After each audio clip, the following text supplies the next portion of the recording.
trust is no longer just you got to have it. It's the anchor of success in branding and marketing, in your overall image as a company, and ultimately your bottom line.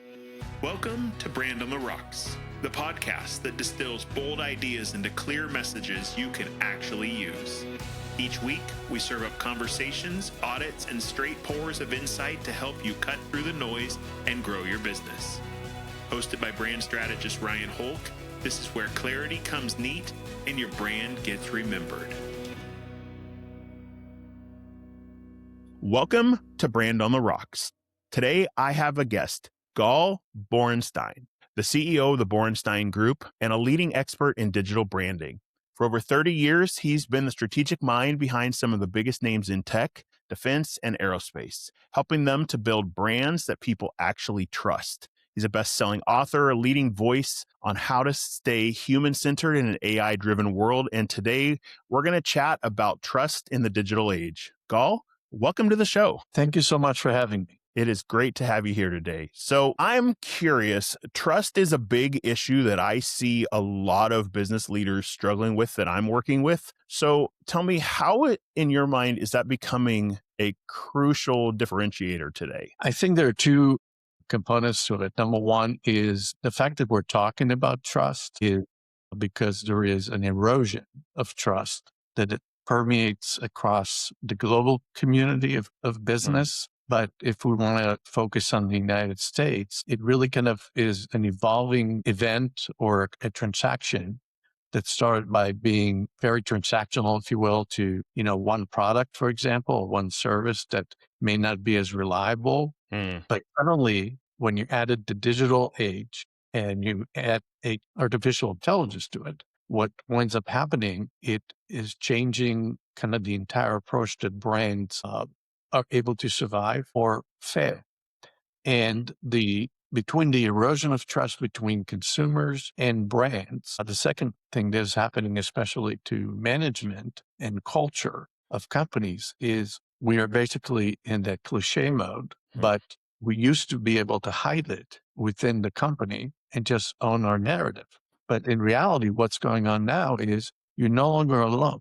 So whatever you say about your company or a promise that you make about your company, when it goes out to the ether or to the marketplace, what winds up happening is your digital footprint includes your social media, for example. So there's a lot of fake reviews. There's a lot of fake detractors. There are actual news that go from, we just want to hide it within the company because it's just a small PR problem. But lo and behold, when it goes out, reporters report about your company and suddenly you are on defense. Those are the two issues that are permeating both the erosion of trust and the fact that in the digital age, trust is no longer just a value. It is something that you can monetize and literally measure whether companies are going to be successful or not. Okay, so you can monetize trust. And I understand that intuitively because I see the people who are failing to do it struggling to monetize. What does that look like? The idea of I've got to earn it or I've got to find a way to monetize it, just like practically. Well, I'd like to kind of use an example that has been in the news for the past 2 years. A little company called Boeing that is the number one manufacturer in the world. Certainly, they've been around and had a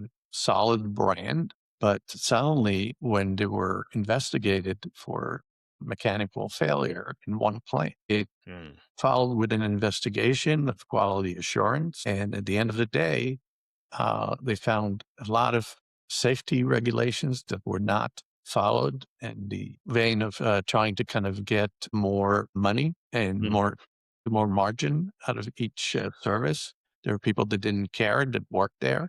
There were people that cared a lot but didn't report it. And when the news came out about one plane, suddenly it came out about other planes too that were investigated. And the result of it was Boeing was associated with the brand of safety, with the brand of quality assurance being number one. Safety is first. And suddenly, as that event of being challenged by failures of the system, they're not just failures of the system, they're failure of management. They're failures of more than just the marketing department. And suddenly you become in a react mode. So what's really important is to understand that the brand promise that the company makes is not just the advertising department or the marketing department. It's the entire kind of culture of the company, and making sure that the promises that you make are believable and achievable by your own employees, by your own small business, by big business, middle business. It doesn't really matter.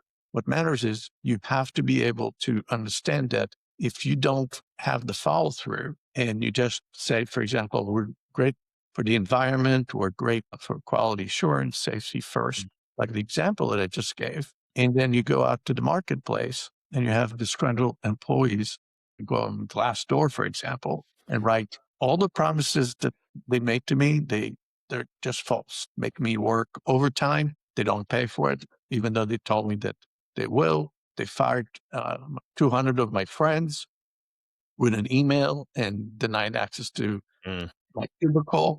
All these different things are part of kind of a new enterprise, if you think about it, or an ecosystem where when I say trust is monetized, imagine because of the loss of trust, when the quality assurance issue came with Boeing, for example, it lost them billions of dollars in orders and back orders, and they had to stop at some point and literally lose money in order to kind of ensure that the promise that they're making is actually going to follow through. And it's still not done. It's still almost like 2 years.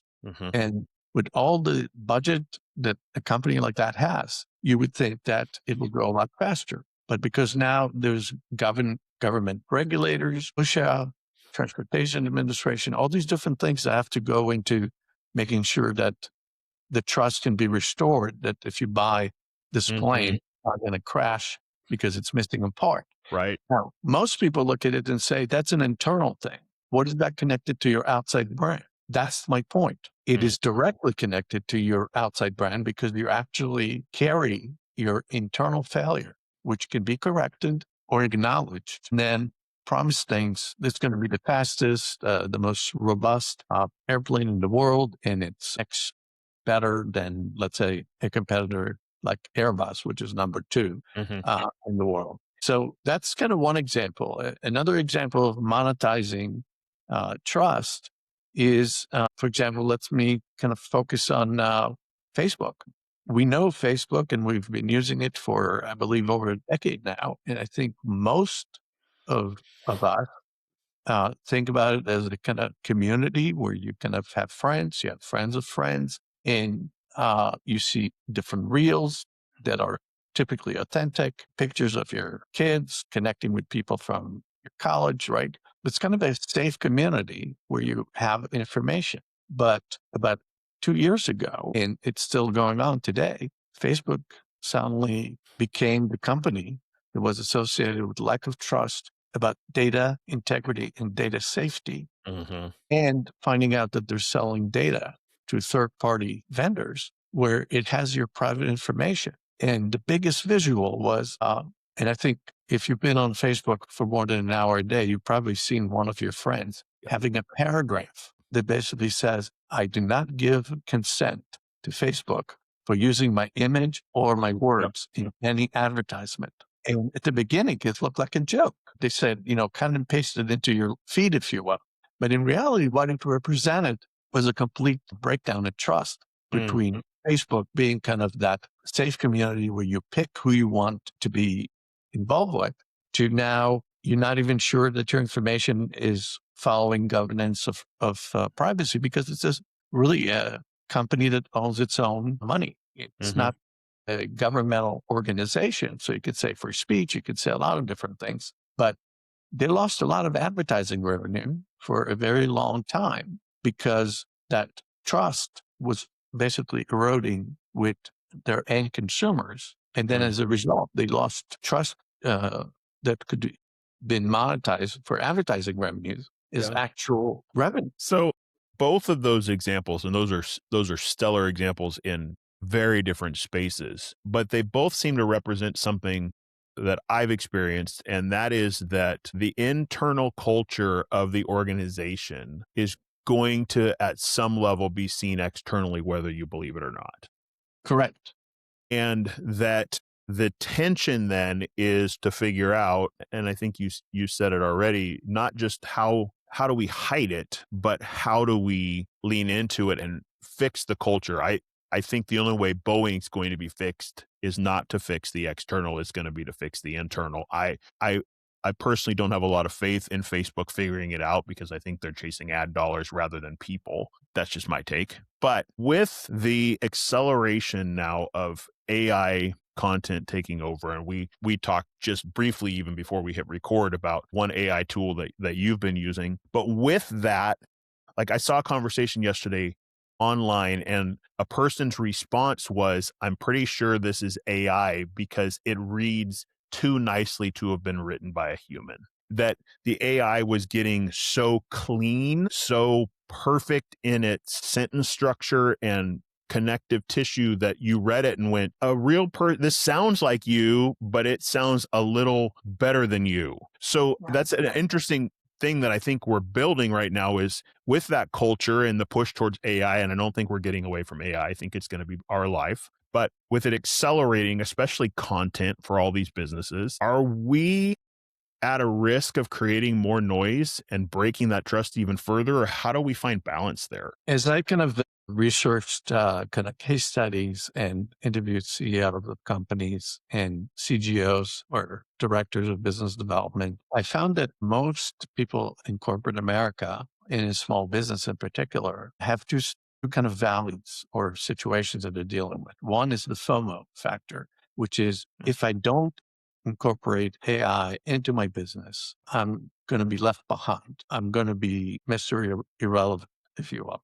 Mm-hmm. And then on the other side, people are rushing to implement AI into every part of their business through what we call agentic AI because they feel that it will be more productive. And the answer is AI is a robot. AI is not your brand. AI does not live your values, which are not the trite 3 or 4 things that every company says. We're innovative. We're customer service oriented. We deliver for you, right? UPS. Whatever it is, AI can basically take what you're giving it and then create something that is personalized, but yet robotically missing all the things that a human being and a human interaction would have. So what that creates is a situation where, for example, if you're doing kind of a direct email campaign, and now with the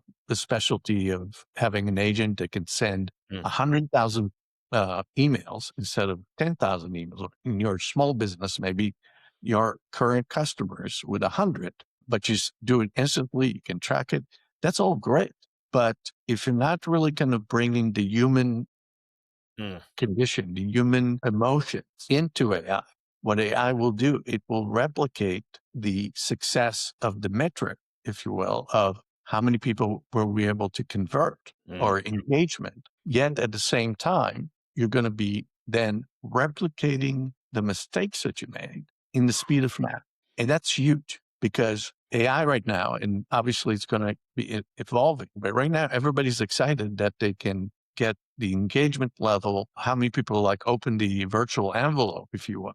But it does not parlay itself into, okay, can you follow up with 1,000 people that responded and said that they want to engage? Do you have the ability to go beyond the ICP, if you will, the perfect personality that you want to pursue? All these things are being fed into a machine, and the machine cannot have emotions. It will take what you give it and then run really fast with it. I'm not saying that AI is dumb. It's just not capable of having emotions. If you ask it a question with emotion, it will just tell you the process of achieving the goal, which is kind of a process of logic. There is no logic when it comes to branding. Branding is not about logic. It's about what people like. For example, about going to Starbucks and having, a lounge where you can sit and talk to friends, read newspapers, right? Which is kind of the ambiance. And the ambiance is not something that AI can emulate for you. So if you think about it in those terms, what people need to do. And again, big companies are going big because it's a kind of part of the perception of who they are. So if their brand is about innovation and you don't incorporate AI, that's one thing. But for the small business community out there, do not rush into it without having index what it is that you're trying to accomplish that will increase the engagement in the manner that your brand values are consistent with it.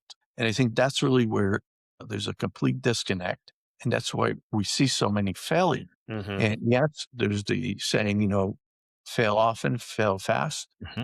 but you can't afford it if you're a small business owner and you hired an AI agent company to program something for you and not having any follow up. So Mm. I recommend thinking about your company as a human being, as a not just as a persona, but as a human being that has failures and has successes, and apply what you want to communicate to the outside world in a manner that is consistent with your heart and your soul. Because if the company does not have a heart and a soul that people believe in, let's go to Volvo, safe for a car, right? Mm-hmm. It's still around because people believe that it will be safer than other cars. It might not be the most popular car anymore because it doesn't have the latest Apple car display or something like that, but it attracts a very specific Mm-hmm. type of audience. And naturally, with the digital revolution, we produce videos right now. And going back to the point that I made about Facebook, and think about products and service that you're basically communicating and try to advertise to your audience. And let's say that you have the perfect audience, whether it's on Google or Facebook platform. And here's what happens. You say, I want to create an ad or a kind of a short commercial with maybe an influencer or maybe just basically talking through AI to show imagery. And then there's a kind of an avatar. There's an attractive Mm-hmm. person that looks real. And then they sing to you, they talk to you. And what happens? As soon as you find out and realize this is not legitimate or is not really kind of a real person, all the trust that you had in the brand goes to hell in a handbasket. Mm. And to give you a very recent example, last year for the Super Bowl, Coca-Cola, that always had the Coca-Cola Bears as a staple of who they are, happened to be one of the first companies to use AI to create a much more engaging video. But they did not acknowledge that it used AI. And as soon as basically people saw there was AI, the human connection, Mm. the brand was attacked. And instead of being part of kind of the integral part of what the brand is, what happened was the opposite. People were complaining that Coca-Cola is not authentic anymore, that it's not transparent anymore, that is not really have a touch on the pulse of Mm. what the audience is looking for. And that's again, trust monetized in the Mm-hmm. form of loss. They did replace it fairly fast, which was the right thing to do, but it's out there. And now think about every brand that is using AI to, for example, create a video and use influencers that are bots Mm-hmm. becoming the main spokespeople for brands. You got to be careful. Because if you basically go into that route and your consumers or your customers or your clients, depending on the industry, you find yourself wondering if it's real. If you're just asking the question if it's real, you got a problem. Yeah. You got the problem of trust. And that's what trust is, no longer just you got to have it. It's the anchor of success in branding and marketing, in your overall image as a company, and ultimately your bottom line, because your bottom line comes and can be traced all the way back to what promise you made and what Mm-hmm. really happened and how you represented your brand in the marketplace. So you brought an interesting filter there, and it's something that I don't see a lot of people warning against, and that is that AI essentially has its place, but at the end of the day, you have to be audience aware. It's all got to be in the context of the audience. Because there's times when I watch an AI clip and I think, well, that's cute. But there's other brands that I've been watching and I'm going, they don't have a single real person. on this brand. It's one thing if it's a photo, because then it feels like it's a photo shoot. It's another thing if it's a talking head, some sort of single person's point of view telling you something that's supposed to be important. And I'd never consciously thought, I dropped trust there, as much as I've gone, yeah, it just doesn't feel authentic. And I guess that really is the trust factor, which is so powerful. So for the brands who are trying to figure out, we know we need the tools. We're never going to have a chance in this economy without the tools. Do you have some sort of filter or set of questions or process that you help them kind of think differently? Like, when you're going to use it, here's things to ask, or here's things to consider, so that they don't fall into that slippery slope of like what Coke just did? Absolutely. In my book, Don't Believe the Hype, When Trust is on the Line, which is on Amazon, I really kind of developed a framework of thinking for people that I call Guardian. Interesting name, right? For trust. And the Guardian really kind of allows every company in any situation to adjust itself. But the core of it is, how are you accounting and benchmarking trust as an index when it comes to your company culture, and how does it look on the outside? So think about it, what you're doing inside of the company in trust, in transparency, in collaboration, in measuring interaction and believability. And then you go to the outside and you do the same thing. And you start simply by benchmarking from 0 to 10, the top 5 things that you care about the most, that represent the real promise of the organization. And you don't need to spend a lot of money on it. It's just basically putting your priorities, and stop thinking about just the advertising part. Because advertising is all about getting attention, and sometimes accentuating like 1%. From a 99% of a promise that you make. That's great. That's the creative part. That's the part that we all like when we see an ad that for jeans, but it doesn't show jeans, for example, right? But if you don't know your audience, if you don't actually interview and focus group, and now it's much easier to focus group because you can do it online. Geography is no longer an issue. And what you can do is really make sure that the authenticity is there. And it might start at a 3, but after you kind of fix the things that you do and you confirm it with your kind of target customers, think about it as beta, if you will, you have a much higher chance of being successful. So the Guardian framework that I created for building trust is about how do you not just make promises, but making sure that the promises that you're making are really kind of living values within the company, and then are acceptable and believable to the outside world before you made your first shot, if you will, versus just lock and load, run the ads and basically test them and ruin some of your brand trust simply because you didn't ask this question, you didn't get feedback. You just want to be faster to market. So the most important thing that the Guardian framework to build trust is about resilience. Things happen. Companies, small companies have crisis communications because events take over. It could be in the form of, for example, financial downfall of a company. Thousands of people get laid off because the stock market decided that today is the day for that stock to tank. And you don't control that, right? My answer is you do control it, because your way of being vulnerable and being accountable to the marketplace and making sure that you take care of your employees by letting them know that this is coming ahead of time, not at the same time that they're reading it on Wall Street Journal or some Yahoo investment group online. That is really the difference. Companies that use that are able to have a protocol. So this is the time when you build that framework, is to have kind of a category of, let's imagine the worst disasters that can happen to our brand when it's outside. I think back a few years ago for the younger audience that may not remember. Do you remember the trust issue with Tylenol? Oh, yeah. When there was a criminal or a criminal gang that basically refilled Tylenol, opened bottles because there was no seal then. and it was made to believe that Tylenol was not safe. Now, in reality, there were recalls by the FDA, by the CDC, but it didn't really matter whether Tylenol works or it doesn't. So there was a fast reaction in the marketplace, and suddenly people said, well, I don't trust Tylenol.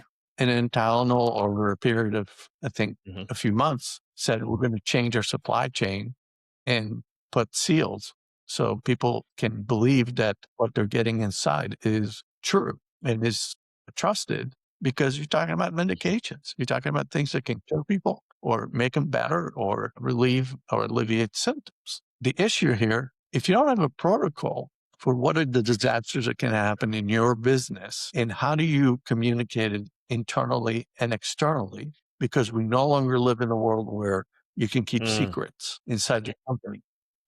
Even if when you're private, you can't, because your employees have a footprint. We all have a digital footprint. We can go to Google search engine that is now integrated with Google AI called Gemini, for example. And if you basically put a line like, is this company legit? In the past, you just got a bunch of links to articles and you had to kind of go 3 levels down of clicking. Now, generative AI through Google will tell you, we assembled like 100 sources of information. We looked at Trustpilot reviews, and this company is legit. And many other times, because you did not take the time to build your generative AI and SEO, and which is called now GEO, which is generative search engine optimization, that's really where your brand might die. So part of the idea is, don't get stuck in the past. Make sure that what you are communicating to the outside is basically matching your digital footprint. And your digital footprint means there are things that you control, like your website. There are things that you can control, like your social media, in terms of what you're saying to the outside world. But if you don't listen and you don't go to where people are looking for information, then you're wasting a lot of time and energy that will have to be retrieved or earned back, which again goes back to trust is actually a coin. It costs money. And I think Warren Buffett was the one that said, and I may be paraphrasing them, but he said about reputation, that it takes like a day or 90 minutes, whatever the term was, to lose your reputation. And it takes a lifetime to keep your reputation. So that really is the core of why you can't believe what people are telling you anymore. You have to prove it. And there are tools to do that, which is generative AI, and really looking at the search engines and what AI brings to the table is telling your story consistently, providing social proof points that allow people to look you up without ever calling you and have a very good impression of you, because you've done the homework. That's what it's about. Your example there is really close to home, because I typed in a person's name and said, is this person legit, in the last week? Because the online website and the online persona were not consistent. They reached out to me and asked some questions, and I started going back and forth and going, something feels disconnected. And it wasn't that there was a moment I thought, I think this is a bot. And then I realized, no, it's not a bot. There's a disconnect here in something. And I was trying to get to the heart of it. And I finally told him, look, you broke trust with me the moment this conversation started, because your digital footprint does not match this messenger conversation we're having. Like, something is not right. And I don't know what it is, but I'm done here. So I think that, for me, it's like in the last week that happened. And that's such an important thing, especially for those of us who are running small teams or teams of, I tend to serve people that have teams of 20 or less. So sometimes roles aren't quite as tightly described because the scope kind of flexes on job responsibilities. And so there's this sense of everybody's in everyone's business. And that's not 100% accurate, but it feels that way. And it's so important. What I hear you saying is you almost have to have a PR approach to your internal team, just like you do to your external team. That there is, yes, the top people in the organization are probably going to have more knowledge, but at the end of the day, you have to find a way to get your story into the hands of the people who are going to carry it for you in your organization. Yes. And they have to match in their values what the CEO says. The CEO may not be in business development. The CEO is running the company and maybe a visionary, uh, and if, or an entrepreneur that started the company.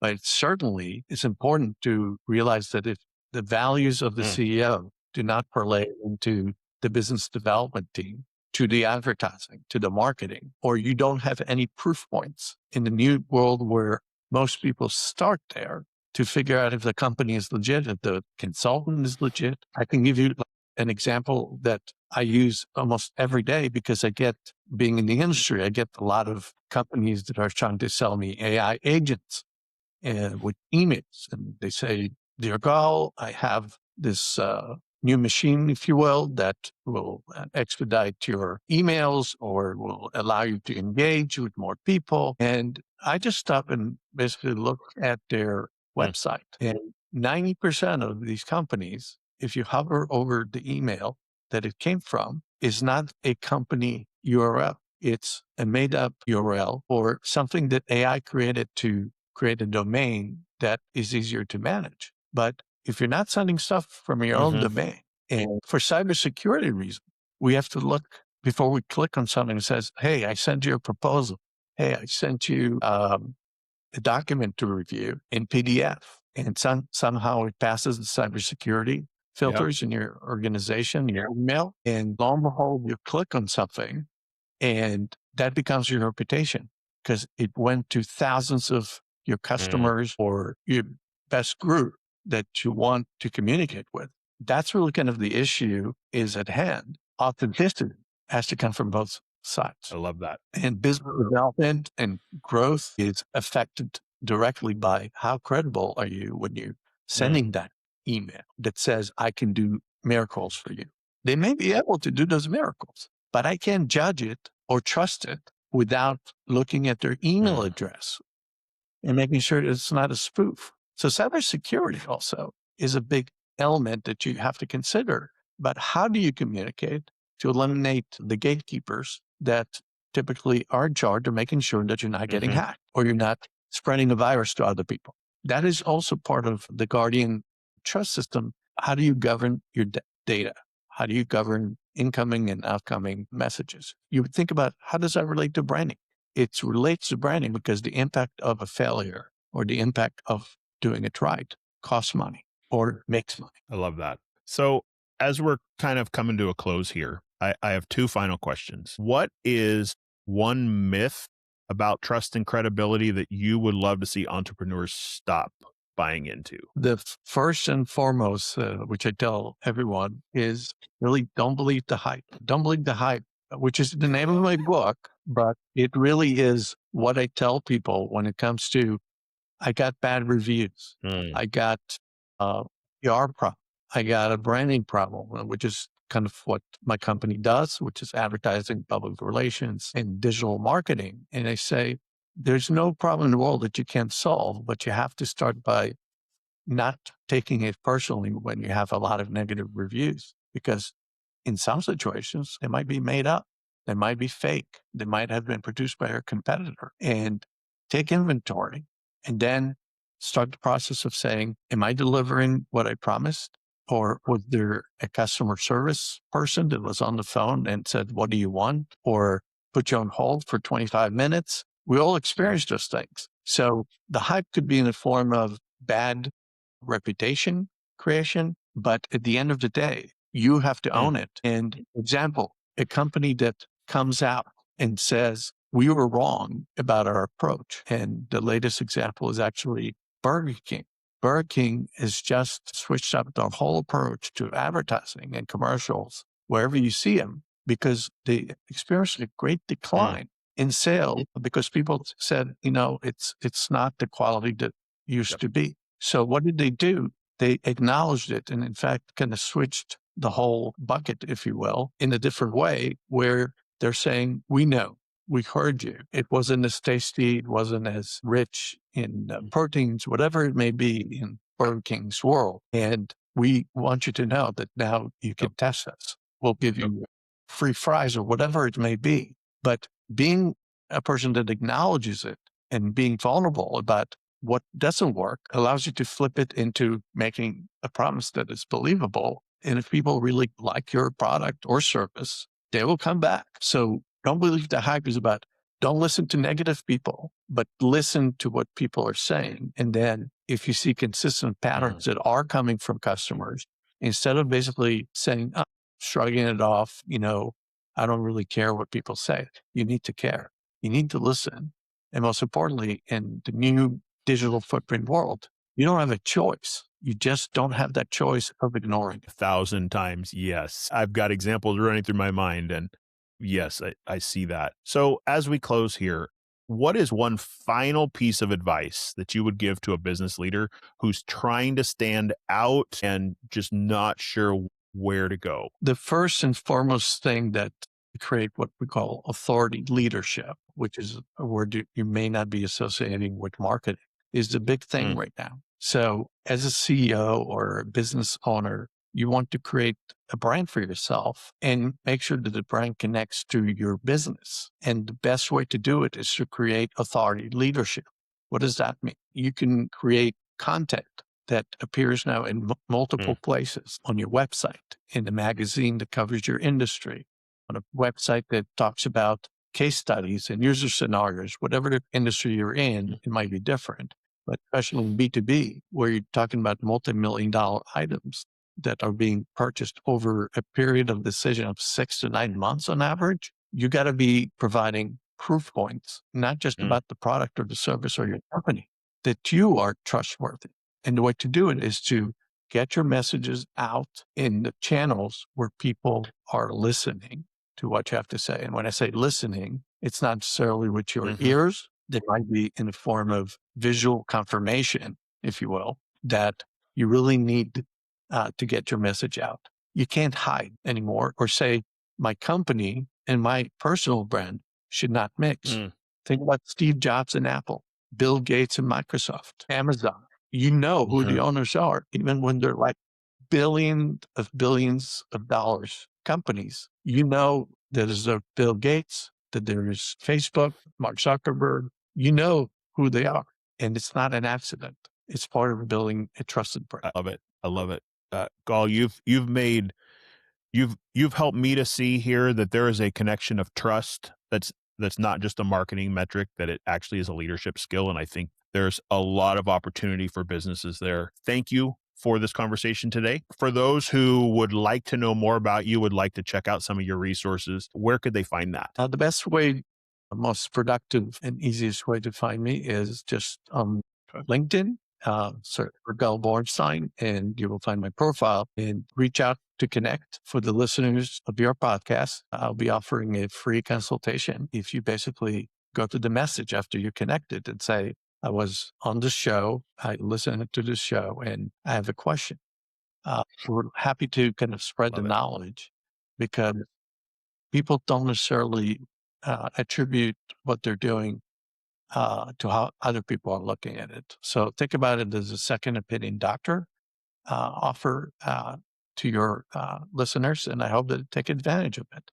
And if you'd like to check us out, go to borensteingroup.com, which is kind of the compendium, if you will, of being 30 years in the branding business, and a lot of use cases, and you can make your own decision whether it's a good thing to know and engage with. Well, thank you so much. That's been fantastic. I will put links to all of this for those listening into the show notes so that you can find those as well. Thank you for being a part of the Brand on the Rocks podcast. Thank you, listeners, for being a part of this conversation as we continue to dive into ways to connect our marketing to the real world reality that is out there. Until next time, blessings.